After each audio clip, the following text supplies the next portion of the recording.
Today is going to be exciting. These are real Denarius of Rome. This is some significant treasure. These are two valuable coins we are going to take a look at today. Authentic, 100% certified and genuine. Thank you for joining me. Let's take a look at some real early Roman Denarius coinage.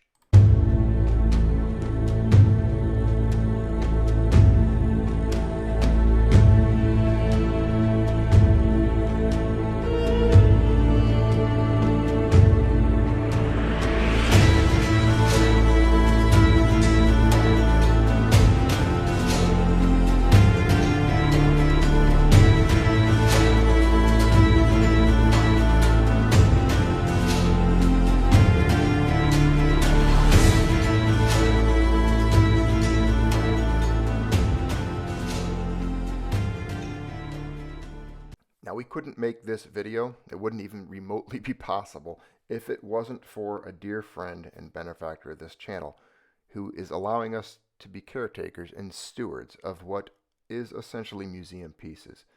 Now, both of these coins, again, as I've said, are authentic. They are genuine antiquities, and they are incredible. It's really indescribable to hold, to handle, and be able to be this close and personal to something this old, this historic. Now, they'll be numbered as coins 9 and 10. That's on the sheet as we go through all of these coins from our friend. The first coin we're going to take a look at is valued at about $200 US today, as well as the second one. And that's due to this numismatic and antiquity valuations. It doesn't contain, obviously, $200 worth of silver. But again, this is a denarius from 209 BC, a Roman denarius made of silver. It's in very fine condition. The second coin is from 75 BC. It's again a denarius of Rome. And we're going to discuss both of these coins, the time periods in which they circulated, and a lot of Roman history, a lot of Roman monetary history at the same time. So thanks for being here, and buckle up. It's going to be fun. From the ancient Roman Republic, 209 BC, this was under anonymous reign, but this silver denarius, Dioscuri, was minted approximately that time period, 209 BC. Now, Hannibal first attacked Rome around 211 BC. I believe that's the year historians have agreed upon as 211 BC when Hannibal first invaded Rome. Now, this ancient Roman Republic denarius is in very fine condition. You can take a look at it there. Many of the details are still present. Some specifics about this coin, its description. Again, it was during the Republic of Rome, 209 BC. Again, it's a denarius. The obverse of the coin features the helmeted head of Roma, facing right. Behind, you can see a denominational mark, and then a border of dots surrounds the coin. And you can also tell it has almost like a reeded edge. The reverse of this coin features Dioscuri galloping towards the right. Below, there's a mark. It looks like a line border. And you can see the legend on the reverse here stating the words Roma, R-O-M-A. Now, the reference number for this coin is RRC 79/1. The measurements are a diameter of 19.41 millimeters, weighs 4.03 grams. Its metal content is silver, and the coin is centrally struck on both sides.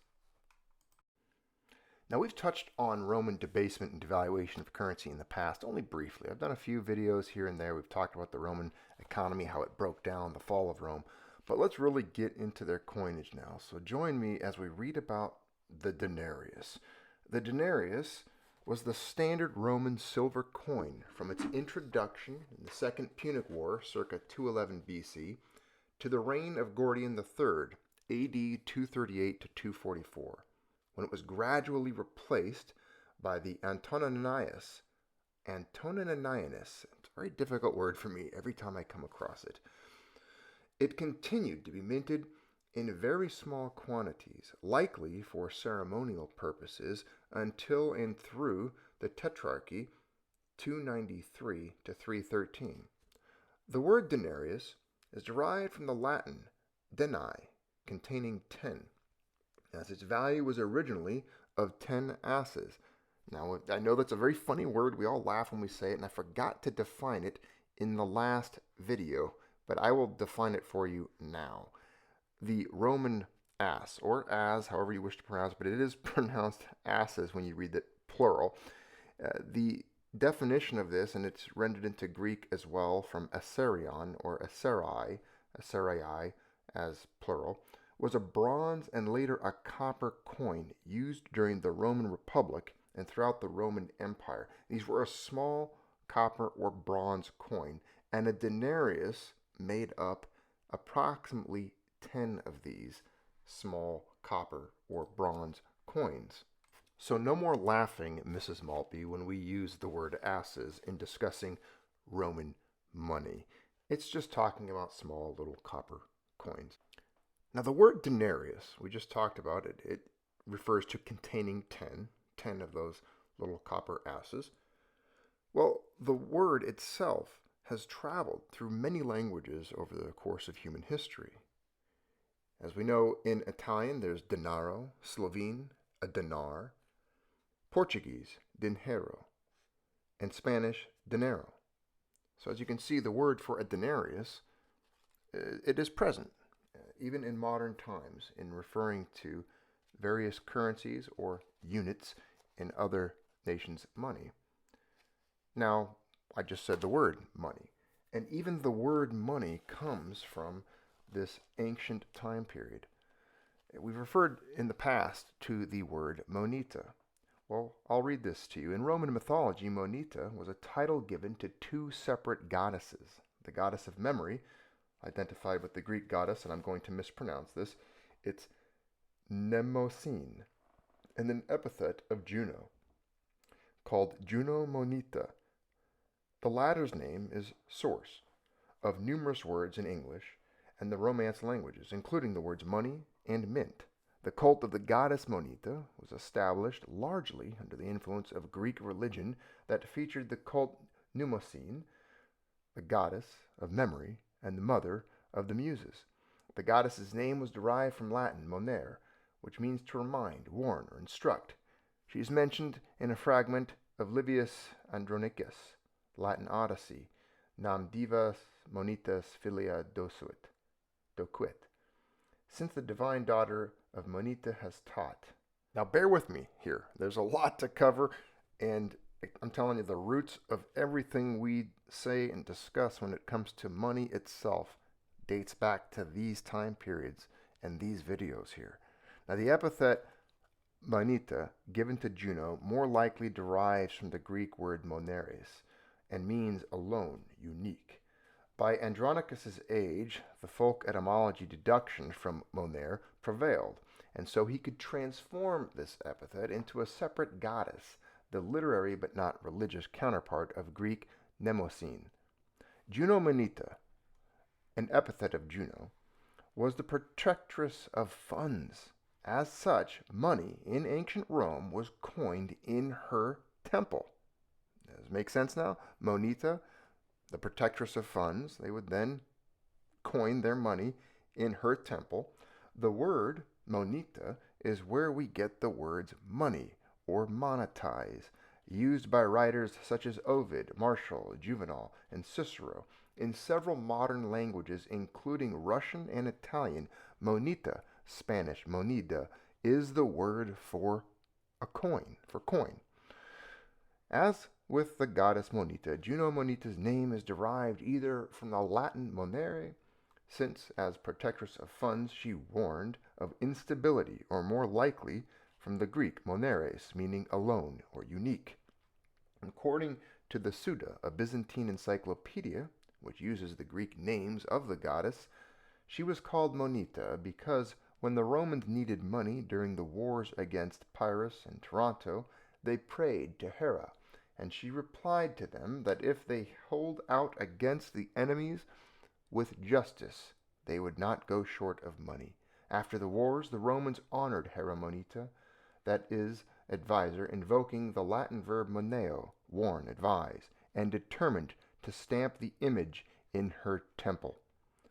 Moneta retained the meanings of money and die well into the Middle Ages, and appeared often on minted coins. For example, the phrase moneta nova is regular on coins of the Low Countries and the Rhineland in the 14th and 15th century, with the nova Latin for new, not necessarily signifying a new type or variety of coin.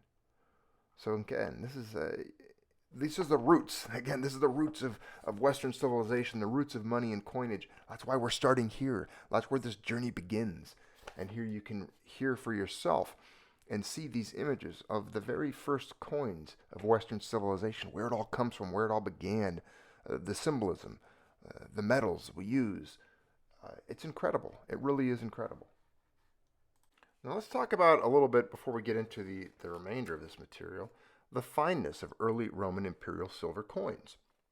This is a graph here that charts the purity and the silver content, the silver fineness of Roman coinage throughout the duration of the empire. As you can see in the early empire, this graph on the left side dates to just before 31 BC, and they're right under almost 100% silver, in that 90+% range. And then they steadily declined from that point forward. And by the year, it looks like almost 200 AD, they're already bouncing around just 75% silver. By around 230, they're around 50% silver, it looks like. And then before you know it, they're 25% silver, and then they're just circulating bronze and plated coins and copper again, and nothing of significant value. Starting with Nero in AD 64, the Romans continuously debased their silver coins until, by the end of the 3rd century AD, hardly any silver was left. A predecessor of the Denarius was first struck in 269 or 268 BC, 5 years before the First Punic War, with an average weight of 6.81 grams, or 1/48th of a Roman pound. Contact with the Greeks had prompted a need for silver coinage in addition to the bronze currency that the Romans were using at that time. This predecessor of the denarius was a Greek-styled silver coin of didrachm weight, which was struck in Neapolis and other Greek cities in southern Italy. This should be familiar to you because this is the last coin we discussed in the previous video. These coins were inscribed with a legend that indicated they were struck for Rome, but in style they closely resembled their Greek counterparts. They were rarely seen at Rome, to judge from finds and hoards, and were probably used either to buy supplies or pay soldiers. The first distinctively Roman silver coin appeared around 226 BC. Classical historians have sometimes called these coins heavy denarii, but they are classified by modern numismatists as quadragati, or a term which survives in one or two ancient texts and is derived from the quadriga, or four-horse chariot, on the reverse. This, with a two-horse chariot, or abija, which was used as a reverse type for some early denarii, was the prototype for the most common designs used on Roman silver coins for a number of years. Rome overhauled its coinage shortly before 211 BC and introduced the denarius alongside a short-lived denomination called a victoriatus. The denarius contained an average of 4.5 grams, or 1/72nd of a Roman pound, of silver, and was at first tariffed at 10 asses, those small copper or bronze coins we just discussed. Hence its name, which means a tenor, or 10 units of. It formed the backbone of Roman currency throughout the Roman Republic and the early empire. And again, this is one of the early denariuses. 211 BC was when Hannibal first attacked, and this coin, again, struck somewhere around 209 BC. Let's read a little bit more about the reverse. Dioscuri. That's the image we see on the reverse of this denarius. Castor and Pollux, or in Greek, Polydeux, were twin half-brothers, in Greek and Roman mythology known together as the Dioscuri. Their mother was Leda, but they had different fathers. Castor was the mortal son of Denarius, the king of Sparta, while Pollux was the divine son of Zeus, who seduced Leda in the guise of a swan. The pair are thus an example of heteropaternal superfecundation. Though accounts of their birth are varied, they are sometimes said to have been born from an egg, along with their twin sisters Helen of Troy and Clytemnestra. In Latin, the twins are also known as the Gemini, literally twins or castores, as well as the Tindaridae or Tindarids. Pollux asked Zeus to let him share his own immortality with his twin to keep them together, and they were transformed into the constellation Gemini. The pair were regarded as the patrons of sailors, to whom they appeared as St. Elmo's fire. They were also associated with horsemanship, in keeping with their origin as the Indo-European horse twins. The Battle of Cani, the 2nd of August, 216 BC. The Battle of Cani was a key engagement of the Second Punic War between the Roman Republic and Carthage, fought on the 2nd of August, 216 BC, near the ancient village of Cani in Apulia, southeast Italy, which is the region my family is from. So I probably had relatives that fought in this. The Carthaginian army, led by Hannibal, surrounded and practically annihilated a larger Roman army under the consuls Lucius Aemilius Paulus and Gaius Terentius Varro. It is regarded as one of the greatest tactical feats in military history and one of the worst defeats in Roman history. Having recovered from their losses at Trebia, 218 BC, and Lake Trasimene, 217 BC, the Romans decided to engage Hannibal at Cani, with approximately 86,000 Roman and allied troops. They massed their heavy infantry in a deeper formation than usual, while Hannibal used the double envelopment tactic and surrounded his enemy, trapping the majority of the Roman army, who were then slaughtered.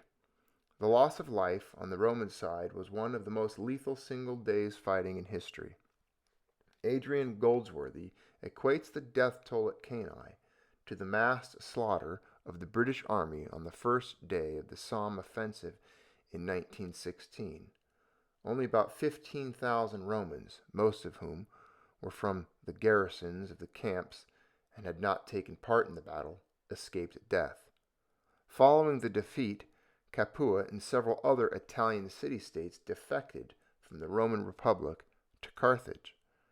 As news of this defeat reached Rome, the city was gripped in panic. Authorities resorted to extraordinary measures, which included consulting the Sibylline oracles and dispatching a delegation led by Quintus Fabius Pictor to consult the Delphic oracle in Greece.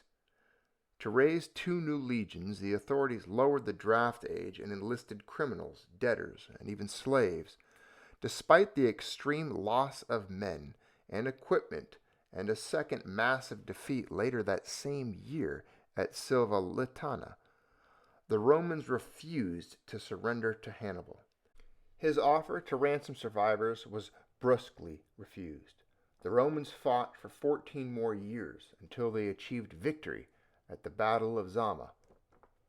Shortly after the start of the Second Punic War, Hannibal crossed into Italy by traversing the Pyrenees and the Alps during the summer and early autumn of 218 BC. He quickly won major victories over the Romans at Trebia and at Lake Trasimene. After these losses, the Romans appointed Quintus Fabius Maximus Verrucosus as dictator to deal with the threat.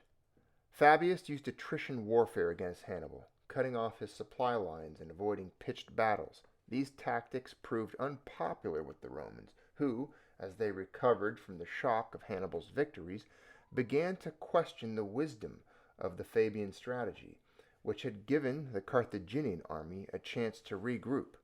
The majority of Romans were eager to see a quick conclusion to the war. It was feared that if Hannibal continued plundering Italy unopposed, Rome's allies might defect to the Carthaginian side, for self-preservation. Therefore, when Fabius came to the end of his term, the Senate did not renew his dictatorial powers, and command was given to Consulus Gnaeus Severus Geminus and Marcus Attilius Regulus. In 216 BC, when elections resumed, Gaius Terentius Varro and Lucius Aemilius Paulus were elected as consuls, placed in command of a newly raised army of unprecedented size, and directed to engage Hannibal. Polybius wrote, "The Senate determined to bring 8 legions into the field, which had never been done at Rome before, each legion consisting of 5,000 men besides allies. Most of their wars are decided by one consul and 2 legions, with their quota of allies, and they rarely employ all 4 at one time, and on one service.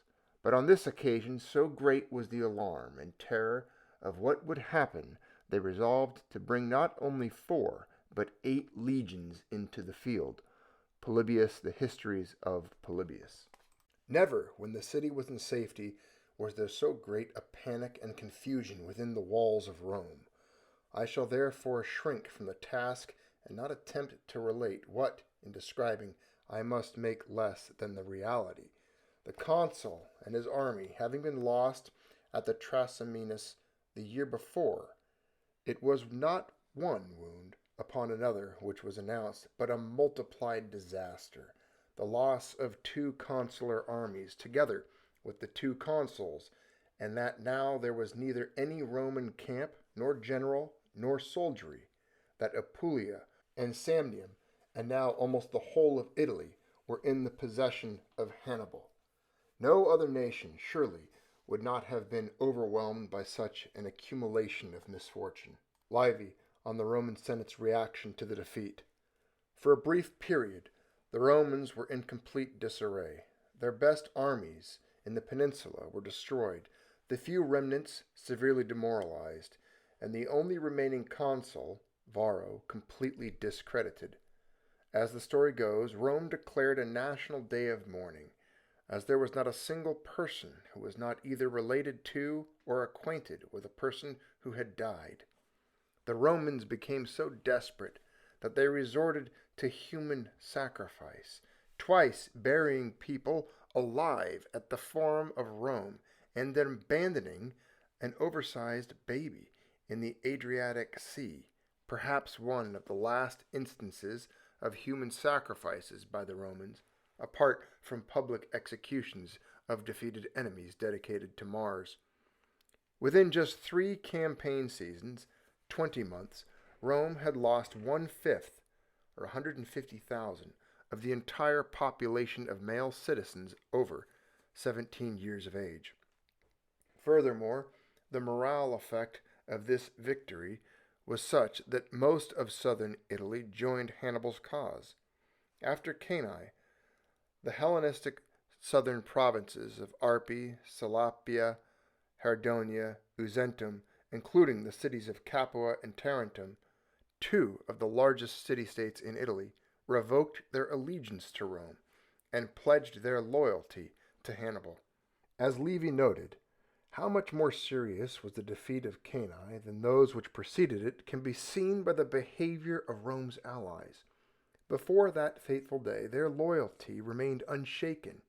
Now it began to waver for the simple reason that they despaired of Roman power. The same year, the Greek cities in Sicily were induced to revolt against Roman political control, while the Macedonian king, Philip V, pledged his support to Hannibal, initiating the First Macedonian War against Rome. Hannibal also secured an alliance with the new king Hieronymus of Syracuse, the only independent king left in Sicily. Livy illustrates the state of Roman morale with 2 vivid anecdotes. The first concerns Hannibal's brother, Mago, who had returned to Carthage with news of the victory. He reported to their senate that in several engagements with the Romans, Hannibal had killed over 200,000 soldiers and taken 50,000 prisoner. Of 6 commanders, 2 consuls, and a master of horse had been slain, and a number of Roman allies had gone over to the Carthaginians. Then Mago concluded his report by having a collection of golden rings poured upon the council floor in front of the assembled senators. He explained that each ring belonged to one equite who had been slain in battle and had earned the ring through exceptional bravery. Leaving notes, one unnamed authority stated the volume of jewelry amounted to 3 1/2 measures, only to add, it is generally and more credibly held that there was not more than 1 measure of them. The second concerns Lucius Caecilius Metellus and 3 other military tribunes, who had taken refuge at Canusium with other Roman refugees. Demoralized at the defeat, they discussed the possibility of setting sail overseas and finding employment as mercenaries for some foreign prince. Word of this meeting reached the young Publius Cornelius Scipio, who, with only a few followers, strode to where the discussion was underway, and burst into the chamber holding his naked sword over their heads. Before the wavering men, Scipio is reported to have cried, "I swear with all the passion in my heart that I will never desert our homeland or permit any other citizen of Rome to leave her in the lurch. If I willfully break my oath, may Jupiter, greatest and best, bring me to a shameful death, with my house, my family, and all I possess. Swear the same oath, Caecilius, and the rest of you swear it too. If anyone refuse against him, his sword is drawn." Hannibal's conduct after the victories at Trasimene, 217 BC, and Cani, and the fact that he first attacked Rome only 5 years later in 211 BC, suggests that his strategic aim was not the destruction of his foe, but to dishearten the Romans by carnage on the battlefield, and to wear them down to a moderate peace agreement by stripping them of their allies. Well, my friends, that concludes today's video on this single denarius. We did 30 minutes on this one beautiful denarius, coin number 9 in the series that we're going through. And we're going to do coin number 10 in the next video. You know, these coins, they're just, each one involves so much discussion, so much history. And this first one being the first denarius that we're looking at, this ancient coin from 209 BC. Well, I felt it was important to just use as much of the material as we possibly could, let you really immerse yourselves in this coin, and then we're going to go on to the next coin in a separate video, because I think, again, both of these coins involve so much, they deserve their own spotlight. So I appreciate you spending this time with me. I hope you enjoyed the video, that you were able to get something out of it. I know I learned quite a bit on my own in putting it together about Hannibal, the Punic Wars, this particular denarius, what denarius means, the origins of the words for money, just all of this stuff. It was an incredible journey, just this one coin, even the discussion we had earlier on the Dioscuri. I mean, who would have thought one single coin could give us so much history? It's incredible. That's why these are what they are. They are the most physical and attainable relics of the time, something that you can possess that was key to this history. I mean, when you look at this coin, again, those questions that I've always asked myself with coins like this, the who, the what, the when, the where, the why, the how, all of those questions. You know, who possessed this coin? Who did it pay at 209 BC? I mean, you know that it obviously changed hands at some point with somebody in the Roman army, perhaps a legionnaire or just a regular soldier. There's no way to know if it purchased some bread or some grain for them. And you know it certainly did for someone. You know, where did it travel throughout the Roman Empire? Who carried it and how? Was it in the hull of a ship, a trireme? It's just, you never know. It's incredible. It really is. So I hope you get that out of it when you look at these coins and when you discuss them. And just I hope it brings the history to life for you. Thanks for tuning in. Thanks for being part of this channel. And I'll see you on the next one. Have a good night.